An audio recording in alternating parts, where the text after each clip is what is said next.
Bonsoir, j'espère que vous allez bien. Cette vidéo est dédiée à vous qui débutez dans le trekking, la randonnée longue distance et qui n'avez pas forcément passé beaucoup de nuits. Je voulais vous parler des erreurs à éviter quand vous montez votre tente sur le camp. Il y en a quelques-unes qui pour moi sont les principales que je peux retrouver de temps en temps quand je croise des personnes qui débutent ou qui me parlent un petit peu de leurs soucis. Je vais essayer de vous faire gagner du temps donc avec cette vidéo, c'est un petit peu le but. Abonnez-vous à la chaîne et laissez-moi un petit pouce bleu, ça me fera énormément plaisir. On commence donc par la première erreur qui est pour moi donc la plus récurrente, c'est de choisir le mauvais spot de bivouac. Il y a toujours plein de facteurs à prendre en compte avant même de poser sa tente. Ça, c'est des choses qu'on des fois on néglige un petit peu et en fait, on peut se retrouver vite dans la merde. Donc, je vous explique. Il faut déjà regarder le sol. Si vous êtes sur un sol qui est un peu boueux, voire presque marécageux, laissez tomber. Mais prenez bien compte du sol dans lequel vous êtes. Si c'est que de la caillasse, etc., évitez de vous installer dans un endroit où il y a beaucoup de caillasse. C'est abrasif et pour planter vos sardines, vous allez galérer à mort. Pareil, si on est dans un lieu en forêt, c'est cool, hein, mais est-ce qu'on ne va pas peut-être éviter de se foutre sous un arbre qui est mort ou qui a des branches qui sont susceptibles de tomber sur votre tente, etc. Donc avant même d'installer votre tente, regardez bien tout ça. Ok, je viens d'arriver sur un spot qui m'intéresse plutôt pas mal pour poser la tente. Donc comme je vous disais à l'instant, le plus important à regarder avant d'installer sa tente, c'est bien évidemment le milieu.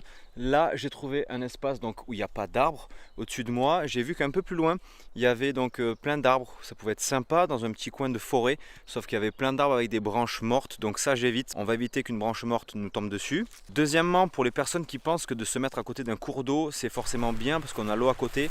Pas forcément, il peut avoir un énorme orage et une crue dans la nuit, là vous partez donc à la mer. En termes de bruit aussi, dormir à côté d'une rivière c'est pas toujours agréable. Et troisième problème aussi, c'est l'humidité. Forcément vous aurez plus d'humidité le matin si vous vous posez à côté d'un point d'eau que si vous êtes un petit peu plus loin. Le vent aussi, je fais gaffe au vent, ne dormez jamais sur un col, vous aurez forcément du vent, c'est obligé, donc ça aussi pareil, on évite. Et sur un col en général, il n'y a pas d'eau à proximité, beaucoup de vent et régulièrement beaucoup de caillasses. Deuxième chose, c'est pas parce qu'on est en montagne que forcément du coup on se pose un petit peu où on peut et advienne qui pourra, tant pis si je passe une nuit pourrie ou pas. Quand vous posez votre tente, vous posez votre maison.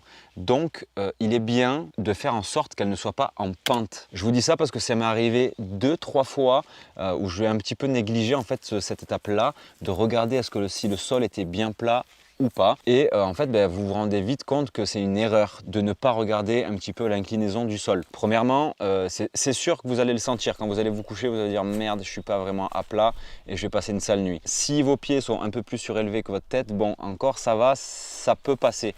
Et encore, ça peut être dérangeant, tout dépend de l'inclinaison. Deuxièmement, vous pouvez vite vous retrouver en fait la tête dans la tente, dans la moustiquaire ou du coup à même la paroi, comme pour moi, pour une tente donc monoparoi, ou alors les pieds qui vont toucher le bout. Vous allez peut-être donc dégrader votre matériel. Je m'explique, par exemple, si vous glissez et que votre duvet est en contact avec votre moustiquaire qui ensuite du coup va forcément coller la protection contre les intempéries, ou comme pour moi la monoparoi, donc juste le toit, hein, en fait mon duvet il va toucher cette paroi là et ça va le dégrader parce qu'il va prendre l'humidité, voire l'eau. C'est bien d'être à plat, comme ça vous savez que quand vous êtes installé, vous bougez plus et hop, on est tranquille. Puis c'est toujours bien de dormir à plat aussi, tout simplement. Vérifier que le sol est plat, c'est important. Ne pas mettre sa tente en pente. Et petit truc aussi en plus à rajouter, à chaque fois que j'arrive sur un spot, je lève tout ce qui est petite aspérité, toutes ces choses qui peuvent dépasser du sol, des petites bouts de bois, des pignes, etc. Comme ça je suis sûr que mon sol, et en plus d'être plat, n'est pas sinueux, il est bien lisse. Ça c'est important, même si on dort avec des matelas gonflables, en général, pour ma part en tout cas, je préfère quand même éviter de dormir sur un petit bout de bois ou quoi qui peut déchirer ma tente ou me faire passer une mauvaise nuit parce que je l'aurai dans le dos. Ne faites pas cette erreur là, n'arrivez pas en mode je me pose, je suis fatigué, j'en ai rien à foutre, pouf et on verra demain. Non, vous allez passer une mauvaise nuit à cause de ça. Troisième erreur qui est récurrente quand on commence, on a tendance à installer sa tente sans trop faire gaffe en fait de où vient le vent. Et comment donc, en fonction de où vient le vent, je vais installer ma tente. Mais ça, c'est super important à prendre en compte. Vous pouvez casser votre tente, ça c'est sûr. Et au minimum, passer une nuit horrible parce que votre tente sera complètement couchée sur vous. Toutes les tentes ont une façon de se positionner face au vent. Je prends l'exemple de chez Zipax. Sur leur tente, donc d'un côté, vous allez retrouver des petits logos Zipax. Et en fait, c'est de ce côté-là qu'il faudra mettre la tente. Si le vent vient du nord, il faudra mettre les logos Zipax face au nord. c'est là qu'elle aura donc la meilleure prise au vent et qu'elle pourra donc résister le mieux à ces conditions-là un petit peu bidons qu'on peut retrouver en montagne. Il y a un truc aussi que je vois, ça m'est arrivé sur la GTA cet été de croiser des personnes, parce que du coup moi j'ai un petit peu l'œil, hein, je regarde un petit peu tout le monde, comment ils procèdent, etc. Je l'ai vu plein de fois et en fait je pense que c'est juste en fait quelque chose qu'on néglige trop, c'est de mal planter ses piquets de tente, ces sardines. Un piquet de tente, il se plante pas comme ça à la verticale ou peu importe dans quel sens, tac je le plante, il est un peu enterré, c'est bon, ça tient.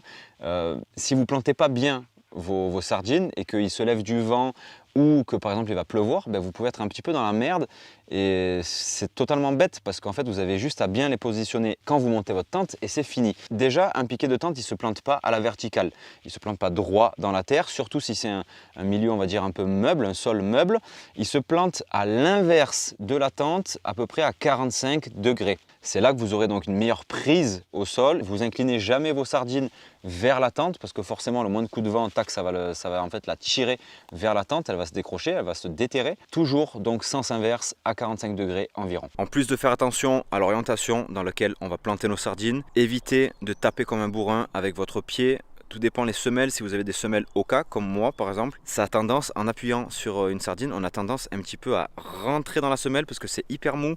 Je vous conseille plus de taper doucement avec un gros caillou qu'avec vos semelles. C'est toujours mieux, on va éviter de se transpercer le pied. Hein. Pareil, le cinquième point, c'est un peu un retour que j'ai fait en voyant un paquet de tentes durant ces 5-6 années là, depuis que je marche. Il y a beaucoup de personnes qui montent leur tente, donc ou avec des bâtons comme j'ai moi, ou avec des arceaux, qui montent leur tente, qui pitchent leur tente des fois un peu à l'arrache comme je viens de vous dire. Mais en fait, ils n'utilisent même pas les haubans. Et elle est là l'erreur, c'est de mal tendre ses haubans.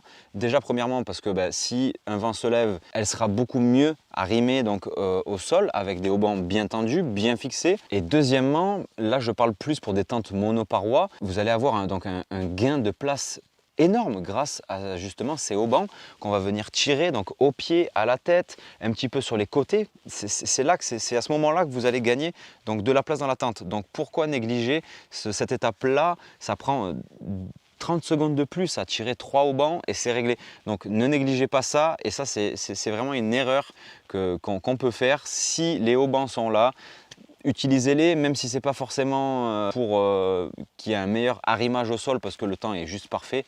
Vous allez gagner en confort à l'intérieur de votre tente. Donc voilà, ne négligez pas ça, arrimez bien et accrochez bien et tendez bien vos haubans, bordel. Allez, celle-là, elle est un petit peu plus subtile, mais déjà, moi, ça m'arrive des fois, j'oublie même encore de le faire. Sixième erreur qu'on peut faire, c'est de monter sa tente en laissant les portes ouvertes. Vous allez planter vos piquets, bien arrimer votre tente comme il faut, avec vos haubans, nanana. Les portes sont déjà ouvertes, trop cool, j'installe mon matelas, mon duvet, etc. Et je vais ensuite sur le camp. Bon, pour éviter que l'humidité se dépose, je vais fermer ma porte, comme ça, je suis tranquille. Et c'est à ce moment-là que vous allez tirer votre porte et que vous n'allez pas pouvoir arriver jusqu'au bout parce que justement, vous avez installé votre tente en laissant ouvert donc les portes. Et vous allez voir qu'en fait, forcément, vous allez devoir défaire au moins les 2 premières sardines qui sont donc de part et autre. Fermez votre porte et ensuite, vous allez devoir les arrimer différemment et vous allez devoir un petit peu refaire un petit peu tous vos réglages autour de la tente. Donc, au lieu de perdre un temps un peu pour rien, fermez votre porte ou vos 2 portes si c'est une tente de 2 places par exemple et ensuite montez votre tente, ça sera beaucoup plus simple, c'est du temps de gagner.